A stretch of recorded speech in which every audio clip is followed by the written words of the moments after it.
Welcome to the Skeptic Zone, the podcast from Australia for science and reason.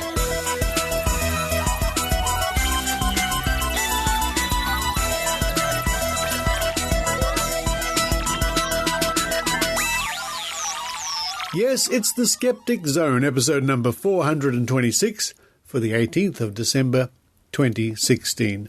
Richard Saunders here with you from the Bay Area, the San Francisco Bay Area, here in California, where it is nice and chilly and cold.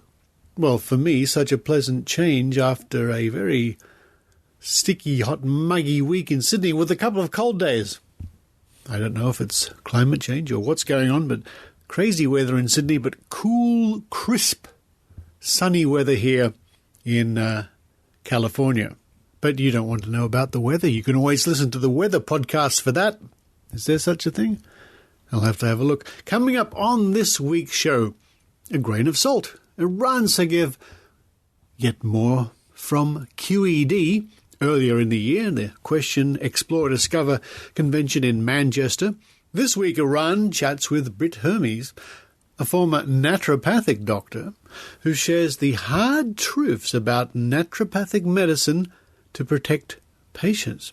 Her message is, please don't be fooled by natural and alternative medicine. What an interesting interview this is, my friends. What an interesting interview with somebody from, should we say, or could we say, the other side? Something like that. So somebody who used to practice what we regard as nonsense, and it dawned upon her that it was in fact nonsense, and now she's out to help expose quackery. Coming up at the top of the show, an interesting interview not to be missed. Then after the break, some more from my recent trip to New Zealand, where I was a guest of the New Zealand Skeptics. This week I chat to Susan Gerbic, an old friend from Guerrilla Skepticism on Wikipedia. What's the latest? What's the latest with Guerrilla Skepticism? What's a bit of the history of it? And what can you do to help? Find out with my interview with Susan Gerbic. Oh, and don't forget to look at the show notes for this week's episode for a video of Susan at the famous Puzzling World, running around the optical illusions. Then after that, it's Brew Ha Ha, quick science segments, this week with Casey Harrigan. Now, Casey's going to be looking at some of the top science stories for 2016, also reviewing some science fiction movies, and asking the big question, can robots sweat? That's Brew Ha Ha from AustraliaScience.tv. Then to round off the show, guest reporter Kevin Davies interviews Professor Ross Hannan, head of the Department of Cancer Biology and Therapeutics at the John Curtin School of Medical Research, Australian National University College of Medicine. What a title that is. What's the latest on cancer research in Australia? And what's the link to Jackie Chan, the famous actor/director? And here's a little bit of trivia. I'm appearing in a Jackie Chan movie, although very briefly, coming up soon, which was partly shot in Sydney. Blink and you'll miss me. However, there you go. Cancer research in Australia coming up at the end of the show. Now, don't forget those people in California. If you're in the Bay Area, I'll be speaking on Thursday, December the 29th in Berkeley. And if you're in the Orange County, Los Angeles area, I'll be speaking on Friday, the 30th of December at Irvine. But more information about that later on in the show, or just look at the show notes for this week's episode. Well, it's time for me to run upstairs now, have some beef stew on a cold night. That sounds like a good idea. And contemplate the next few days of jet lag. Oh, what fun it isn't. If somebody can come up with a cure for jet lag, well, I do all that. I hope you enjoy the Skeptic Zone.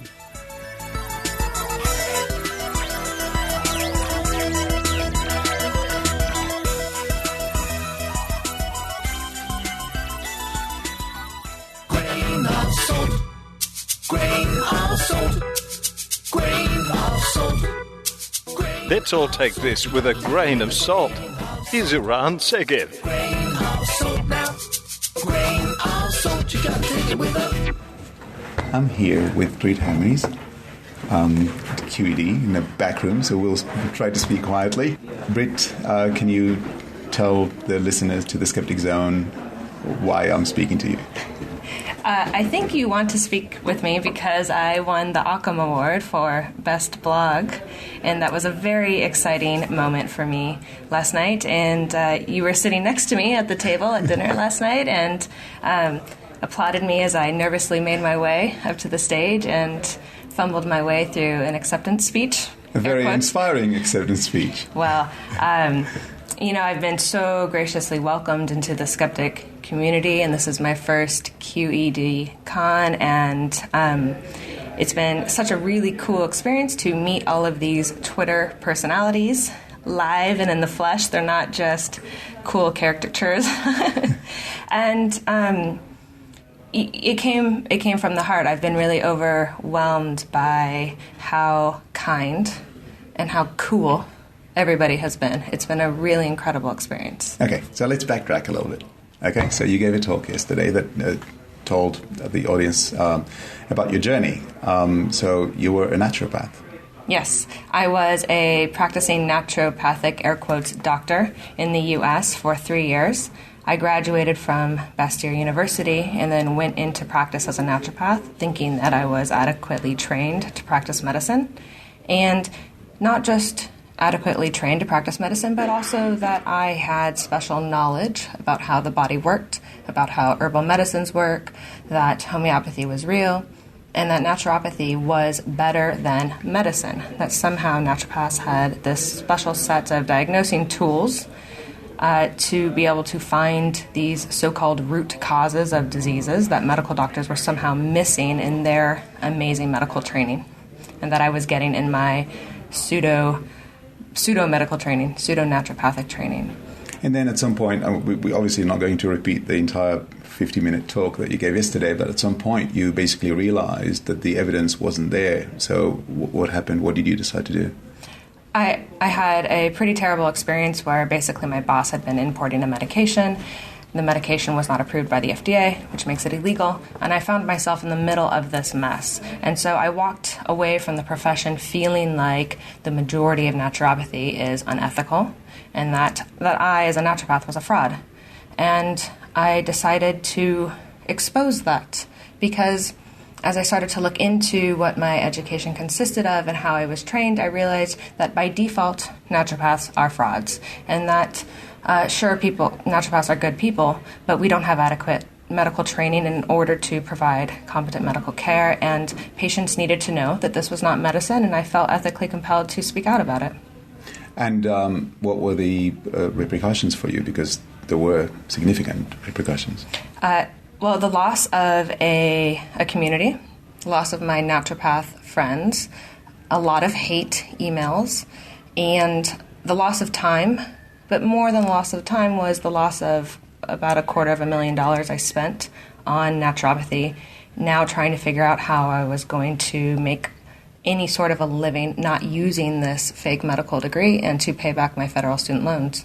I sat through your talk yesterday, and I must say that it was truly inspiring. First of all, you're a great speaker, but there's something else, and that is that people find it very, very difficult to give up something that they've invested a lot in, either emotionally or financially or in terms of time. What do you think it is that made you different? Because it is different. Most people will stick. I mean, you've actually mentioned through your talk several colleagues and friends who actually kind of know that it's fraud, but they stick to it because, as you said, they have to make a living, they have loans to pay and all of that. What do you think it is that drove you to actually be different and make that huge sacrifice? Well, I started to look at what naturopaths were doing because I was afraid, basically. So initially fear was a big motivating factor because I didn't really understand what I had done by helping to administer this non-approved cancer drug to patients. So fear drove me to start to look at what the legal implications of that were. And then after just sort of looking at it in a black and white way, like what's legal, what's illegal, I then started to look at the nuanced ethics of that. And what does it mean to call yourself a doctor or a physician? What kind of power comes with that? is it ethical to charge money when you're knowingly giving an ineffective remedy, even if you think maybe that's emotionally or psychologically helping a patient? And I began to form some pretty strong opinions around that based on a huge body of knowledge that was already present.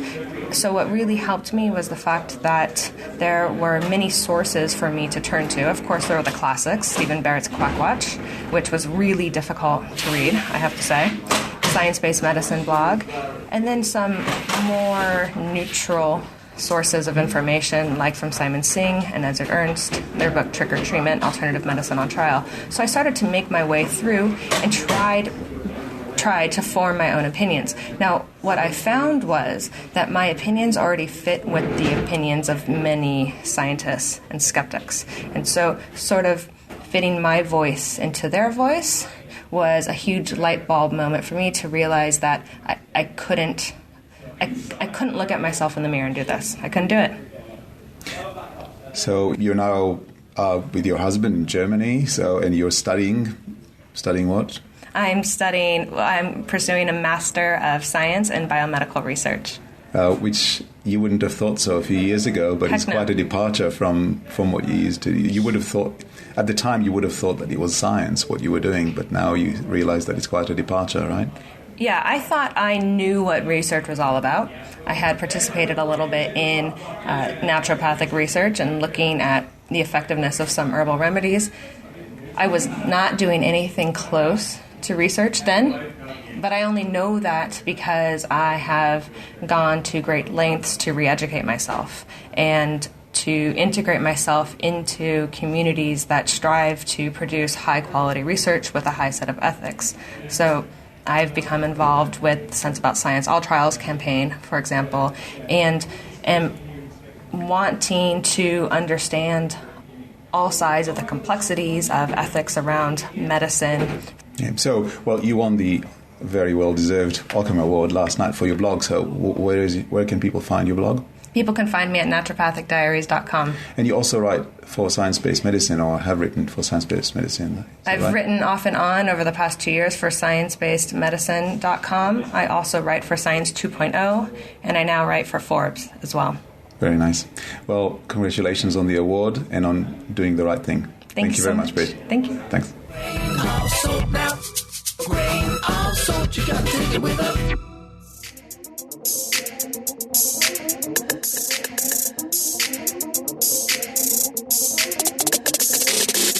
The Think Inc. Annual Pass.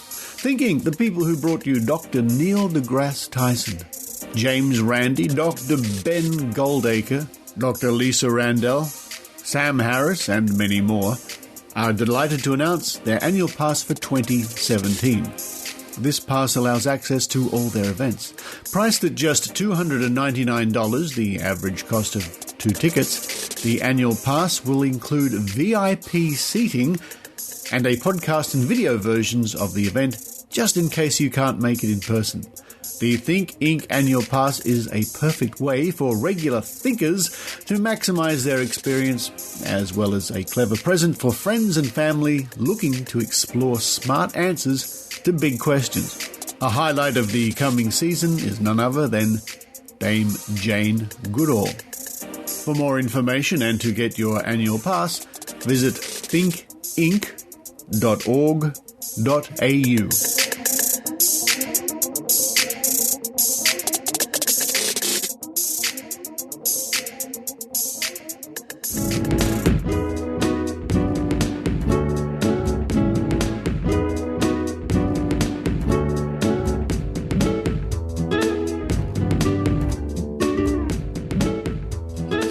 Talk about GSOW. Yes, let's do that. That's all I want to talk about right now. Okay, that's it. Here we are, we're at the beautiful Queenstown Airport having a little snack. The conference hasn't really started yet, but we had a bit of free time. And we're right next door. We're right next door to the airport. In fact, when we're at the conference, if we look out the window, we can wave at the people flying in or out. Our venue is an ambulance company. Yeah. So go figure. It's lovely, but it's a beautiful view. Beautiful view. The view. I mean, my talk's going to be rubbish, but at least people can look out. No.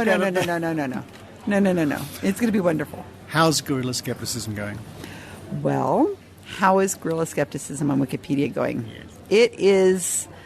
It's going. Yes, it is going. I'm so proud of the people who are working for me, and we've released 4 new pages in the last 24 hours. What are they? Well, there are 4 speakers: Mark Hannan, Mark Bryan, Tanya. And I can't remember her last name. I put you on the spot. But in other words, what I'm trying to get, the point is, of course... They're speakers for the conference, yes. And so you're on the ball. Guerrilla Skepticism on Wikipedia is on the ball and updating Wikipedia. Right, and we're going to be doing a lot of photographs, and we have to update my page. Yes, we are. Yes. We're going to get your smiling face on the updated picture. The picture of me at the moment, which, folks, unless you know it, you won't see because it's going to be replaced tomorrow or the next day, I hope, is a picture of me taken, I don't know. 2007?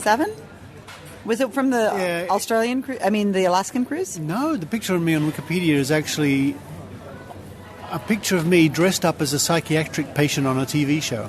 Oh, no, really? Yeah. Oh, maybe we should leave it. No. That's why, if you look carefully, I'm wearing a gown, a hospital gown. I thought it was a scrub or something like that. Yeah. Oh, my gosh. No, maybe we should There's a little bit of trivia for you, folks. Okay, there you go. But anyway, so we're going to get new photos, we're going to get audio, and there's a lot of stuff to do. So we've got to get all these pages done. I was working on a page for one of the founders of the New Zealand Skeptics, and, pulling in the content. One of the things I'm going to be talking about at this conference is the importance of gathering the history, collecting it, and putting it in a place where we can actually get to it. Because a lot of groups don't realize that they're going to be a thing someday, so they don't take the photos, or they don't upload them someplace where they can be accessed by a historian. Because basically, we're historians. Yeah, we're historians of the skeptic community, and we have to be able to find it. You were so kind to give me 4 gigabytes of information from your collection. Oh, right. I still have that. I just used it I pulled up a video, a firewalking video from the New Zealand Skeptics. Ah, yeah. I looked at my archives just the other day because I was thinking of buying another hard drive to back them up. I think it's running at the moment to 260 gigabytes, I think. Wow. Of archival material I have at the moment. So I need to buy bigger drives to back it up, which is thousands upon thousands of hours, and this is no exaggeration, thousands of hours of videos I have on skeptical matters. Because when I joined the Skeptics in Australia many years ago, one of the first things I did was I raided the video library of Barry Williams, a long-time editor of the Skeptic magazine, who for years before had recorded skeptical things off the telly. So that started me off on my video archiving, and since then, rating YouTube or just sources here and there, I've got a lot of stuff. Oh, yeah. And we have to have that. We need to get it in places where somebody can access it. For example, Barry Carr, the executive director of Psycop, he has huge metal filing cabinets in his office, many of them, full of scrapbooked newspaper clippings. Well, that's got to be archived. And what is... It needs to be scanned. And forget scanning. That takes too long. I no plug for Apple, but I have an iPhone 7, and my goodness me, you put that in front of a document and take a picture. Oh, that's true. And be able to scan, to be able to search for it. Yeah. There's so much work that needs to be done. And you can convert that pretty quickly into a PDF, which I think can be searchable. There's some technology that does it. So, yeah, a lot of the material I have at home I do by taking photographs of documents. And they're great, and you can high-res, and away you go. Yeah. And we need to have that done. If there's people out there who really want to help out the community, help out to preserve our history, that is one project that needs to be done. And it would really support GSOW because we don't have the access to all those newspaper clippings. We don't even know they exist. You can't find them. There are, as I discovered recently, and the Skeptic Zone fans will remember, a few weeks ago I did a story about archiving. I found lots of things on the web where newspapers have been archived. There are lots in the world that haven't. Right, and it needs to be done. And you're right, this sort of thing is invaluable for what you're doing. I rewrote the Wikipedia page for the New Zealand Skeptics a few weeks ago. I could not find photographs of the conference before 2010. They're not there. I know people had cameras. I'm sure they're there somewhere, but nobody can find them. I can help you out. Oh. Because I last spoke at the New Zealand Skeptics conference in 2003, I think. And after this interview, thanks to the wonders of the internet, I can probably pull up the photographs. Oh, there you go. They've been having conferences since 1986. That I did not know. That's impressive. I had no idea myself. I had to go back and search, and the people here have been very, very generous with their time helping me find these records, but there's very few records to find. We went through the archives of all the old magazines that they have written, and we were able to get a little bit of information here or there, like maybe it would say, in our last conference in Wellington, and I thought, oh, the conference was in Wellington. That's all I know. You know the year and the city, but that was all. There's no flyer. There's no photographs. I don't know who the speakers were. Yeah. Well, it's so long now. I cannot remember who the speakers were on the conference that I went to. I went with Linda, and we were some of the original members of the Mr. Investigator show, and we did a performance here in New Zealand. It was at Christchurch. Yeah. So we did a very early version of the Mystery Investigator show, complete with the bed of nails, because they had a bed of nails, believe it or not. I was just going to ask, how'd you get the bed of nails on the plane? They had one, and we did water divining in the whole lot. And you know what? What? And now we chat about it. I have the video of it at home, because I videoed that performance. How about that? Well, now I know what we're going to be doing later today. Once you get back to Australia and I get back to the United States, but I know this stuff is out there. Yeah. And I can't just take it off the web even if I found it. I have to have the permission of the person who owns it to upload it. It's just too important. It is. It's very important. So what are some of the highlights over the last couple of years with your work?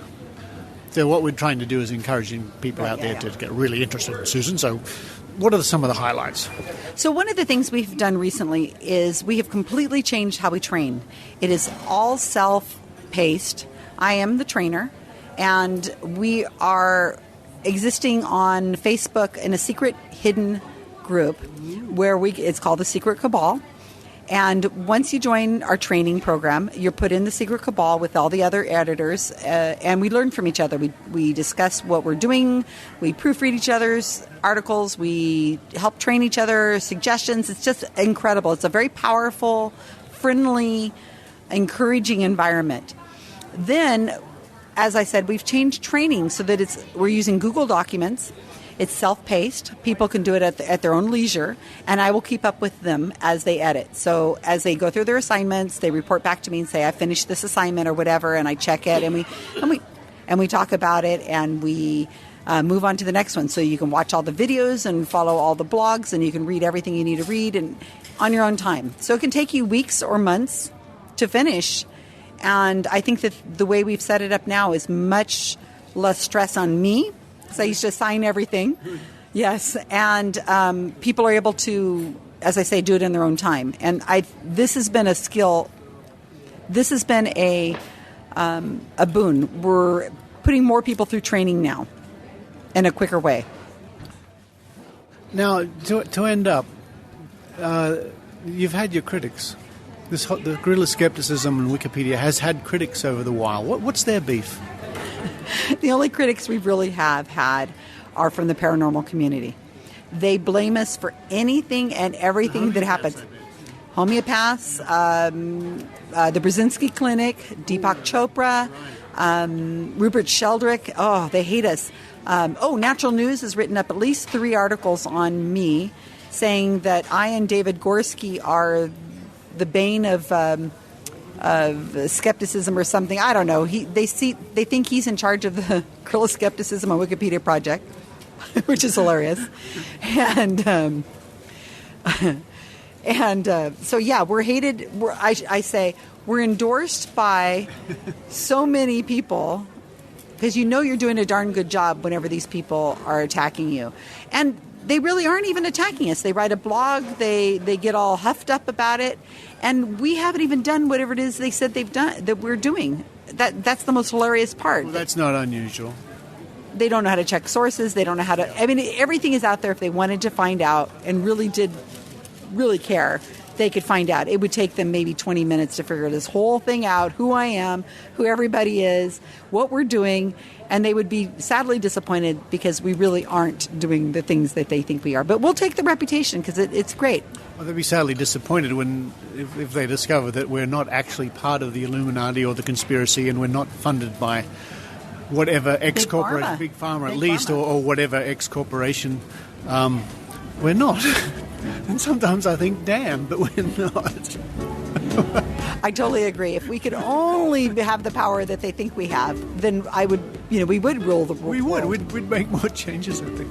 Well, look, if you can judge somebody by the caliber of their enemies, Susan, then you're a formidable person indeed. Thank you, Richard.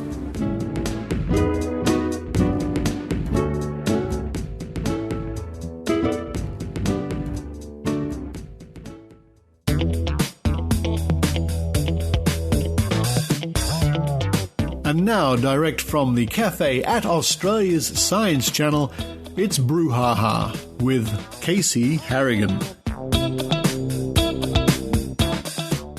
2016. We might not be able to set it on fire, but boy, are we glad it's over.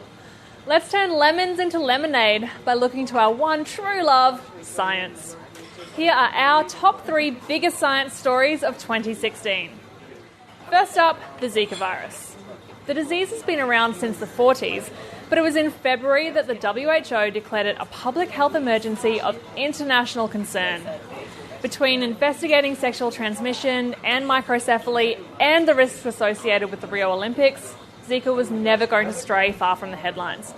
But in a happy update, the virus was taken off the global emergency list last month, and vaccine research is making headway. And the second story that kept on catching our attention: international cooperation on climate change. Exciting, I know, but it really is amazing that the Paris Agreement, which was negotiated by 195 countries at the COP21 summit in 2015, came into effect in November. And in October, 197 countries agreed to update the Montreal Protocol, banning emissions-causing refrigerants. Let's finish up with flat out the universe is amazing and science rules news. We found evidence of gravitational waves. 3 cheers for everyone at LIGO for observing the chirp in the data that proved Einstein's 1916 prediction. Gravitation causes space-time to ripple at the speed of light. So that was 2016. After all the ups and all the downs, all we can say is be excellent to each other. In 2017, we can't wait to meet you. Movie nerds like me, the warmer weather means blockbusters on Boxing Day and Oscar bait in the new year. But until I'm watching Chris Pratt and Jennifer Lawrence wake up early from cryogenic sleep on a massive spaceship, I'll just need to reflect on the year in movie science that was. Let's start with the award for most unrealistic portrayal of a STEM career in a 2016 film. And it's Margot Robbie as Harley Quinn in Suicide Squad. Look, once that baseball bat starts swinging, she is amazing. Unfortunately, she hasn't been a psychiatrist long enough to build up the level of experience necessary to treat the severe issues that would land a patient in Arkham Asylum. But the award for Best Scientist on Screen in 2016 goes to Amy Adams as Dr. Louise Banks in Arrival. She doesn't just use her linguist skills to save the world, she defends the scientific method and teams up with a theoretical physicist to talk to aliens. She's calm, she's communicative, and she works hard. That's the kind of scientist I want to be when I grow up. To quote the greatest human on the planet, Beyonce, duh, a little sweat ain't never hurt nobody. Okay, I never claimed she was the greatest at grammar. Anyway, now nobody includes robots. You see, scientists in Japan were building a humanoid robot named Kangoro that was really bendy and flexible, but also really strong. This was taking a lot of motors, which get really hot, but don't leave much room for the usual cooling systems like fans or circulating coolant. Bummer, hey. But wait, they thought, you and I are really bendy and flexible, and our muscles create heat, which we relieve with sweat. Eureka, they said, and they all went out for sushi to celebrate. Okay, probably not, but they did make Kangaroo a new porous aluminium frame using a process similar to 3D printing. The spongy nature of this new skeleton allows water to seep onto its surface and evaporate, cooling Kangaroo down so much that 11 minutes of straight push-ups is a breeze. Can't wait to see how many squats Kangaroo can push out on leg day. For more Brew Ha Ha and Australian science, head for www.australiascience.tv.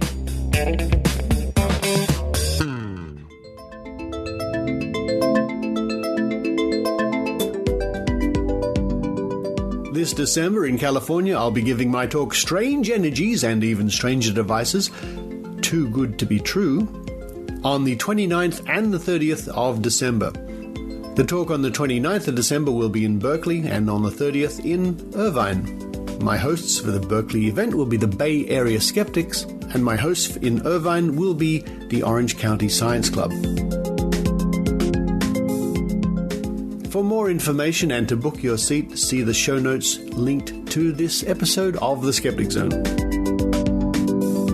I'm looking forward to seeing you in California.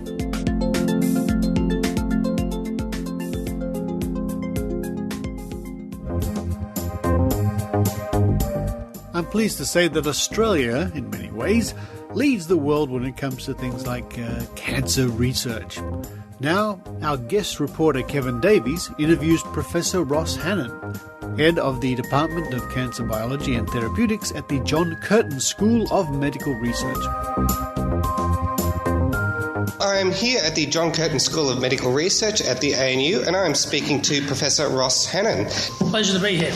Well, tell us a little bit about the John Curtin School of Medical Research. I guess John Curtin School of Medical Research is one of the oldest research institutes dedicated just to experimental research. So little teaching, undergraduate, a lot of postgraduate teaching, and it was formed in 1946, just after the war, obviously by John Curtin, the then Prime Minister, and it was realised that we needed an advanced medical research centre in Australia. And tell us a little about yourself. What do you research? What is your area of expertise? Yes, so my background, I spent the last 15 years at the Pin McCallum Cancer Centre in Melbourne, which is Australia's only dedicated cancer hospital, and I ran a large group there.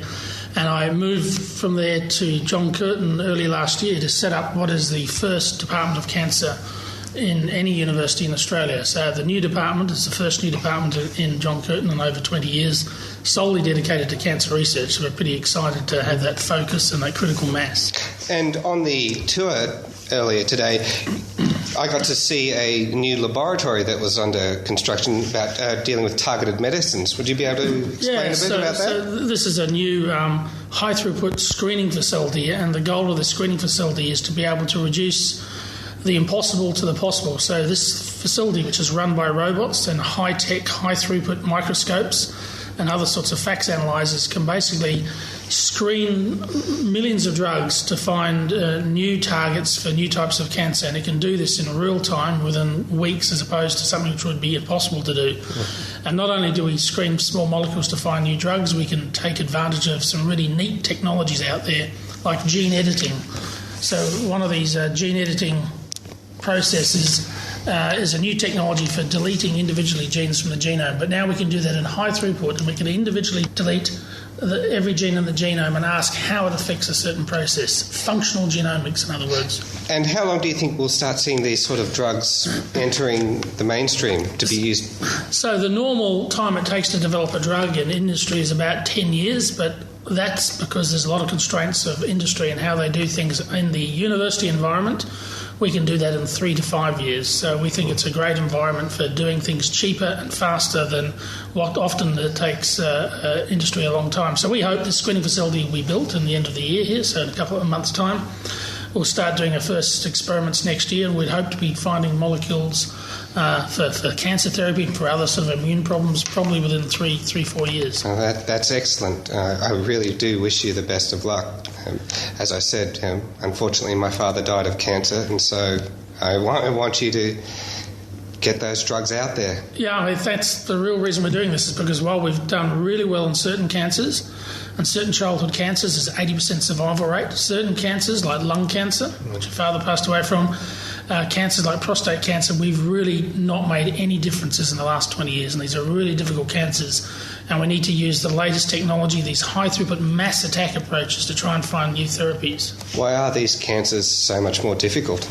It's hard to say, but lung cancer is a cancer which has a really massive mutation rate, because often it's associated with smoking, not always, and smoking causes lots of mutations. So these cancers have a high burden of mutation, and so that cancer is a clonal disease. If you have a drug which treats 90% of the cells, you have 10% of the cells which are left over, which have a different mutation, and they are resistant to the disease. And so the disease comes back again.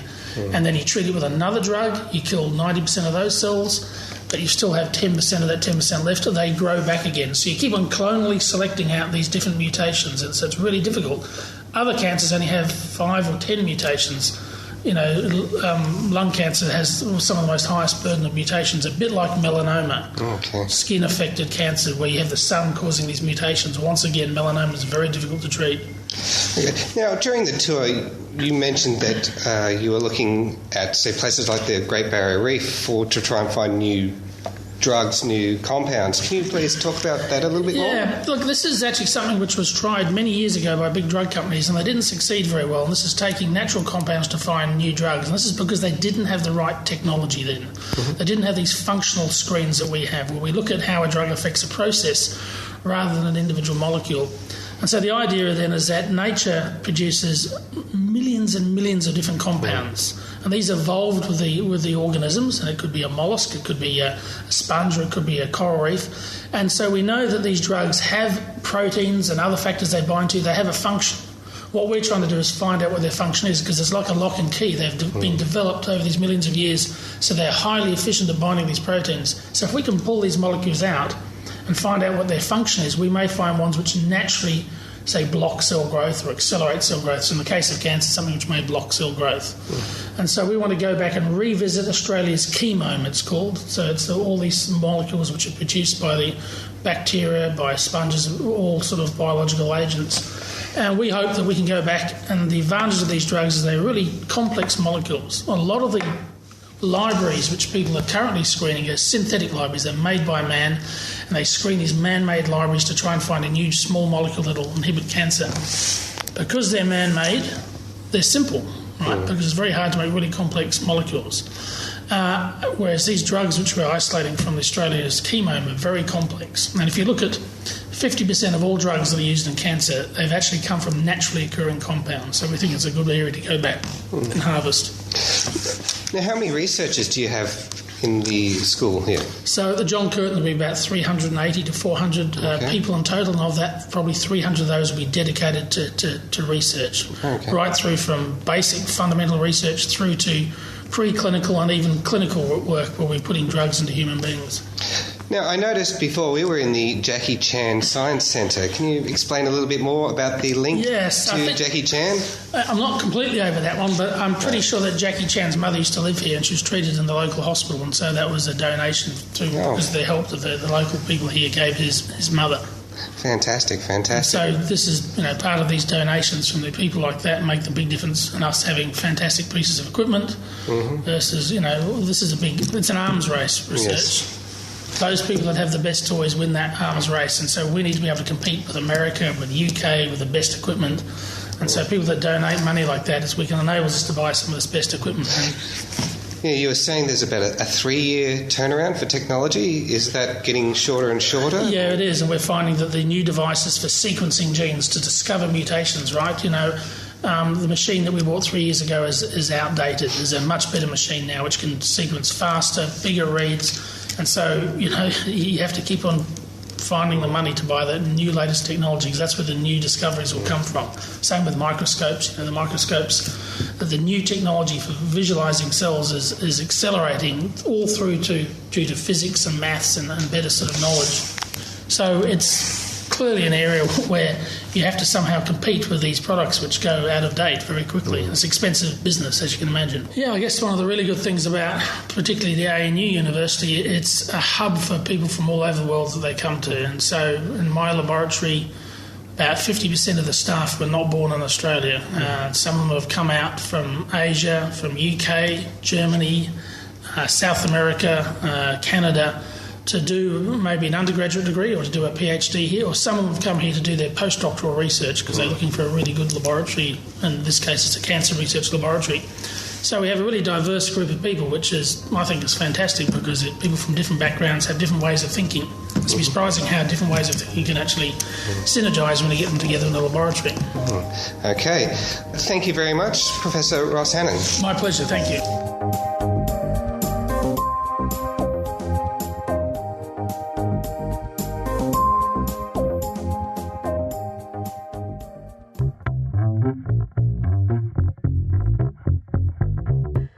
Amazing news for supporters of Maynard.com.au and Maynard's podcasts. You are entitled, yes you are entitled to download the 2017 Maynard calendar. Be the first person on your block and your city, perhaps even your country, to own the 2017 Maynard calendar. Yes, spend every month with Maynard. For more information, visit www.maynard.com.au and send Maynard a message asking about your 2017 Maynard downloadable printable calendar.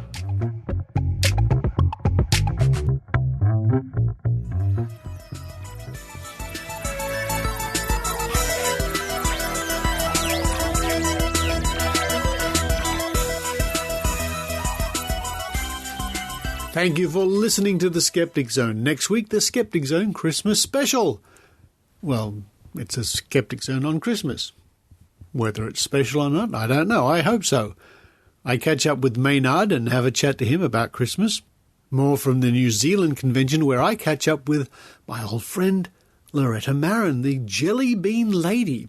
And she's going to be chatting about the ongoing success of Friends of Science in Medicine. What a wonderful outfit they are, scoring victories for reason in Australia and inspiring people around the world. I imagine we might have an interview with a sea lion here in San Francisco or something like that. I don't know. I'll have to explore, see what I can find. And a big shout out to Henrietta and Maud, the Skeptic Zone cats. I hope you're doing okay in Sydney. And a big shout out to Mandrake, the new Skeptic Zone kitten, up there with Joe Alabaster in the mountains. And if you've got a little cat or a kitten, a big shout out to your cat or kitten. They're quite, there's something about cats. I used to be a dog person, but now I'm a cat person. Cat people will know what I mean. Enough about pets. For this week, this is Richard Saunders, signing off from the Bay Area, San Francisco. You've been listening to the Skeptic Zone podcast. Visit our website at www.skepticzone.tv for contacts, an archive of all episodes since 2008, and our online store. Please support the Skeptic Zone by following us on Twitter @SkepticZone, liking us on Facebook, and leaving a review on iTunes. You can also show your support by subscribing via PayPal for as little as 99 cents a week.